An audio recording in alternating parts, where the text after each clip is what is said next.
সব সময় আল্লাহর কাছে এই দোয়াটা যেন আমরা করি, আল্লাহ কিয়ামতের দিন তুমি আমার হিসাব নিও না, আল্লাহ তুমি আমার বিচার বসিও না, আল্লাহ তুমি দয়া করে আমারে মাফ করে দিও। আল্লাহ যার বিচার করবেন ও জাহান্নামে যাবে, আর যার বিচার করবেন না সে জান্নাতে যাবে।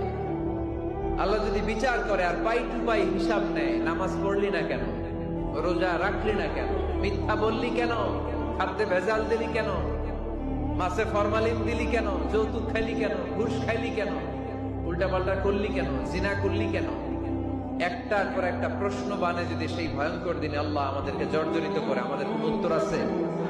সেদিন আমাদের বাঁচার কোন উপায় আছে? তাই আমরা সবাই আল্লাহর কাছে দোয়া করবো, আল্লাহ কোনো বিচার টিচার মানি না, কোনো বিচার করতে পারবো না, দয়া করবা। কথা কয় না? কি করবে? এবার আওয়াজ করে বলেন, বিচার চান না দয়া চান?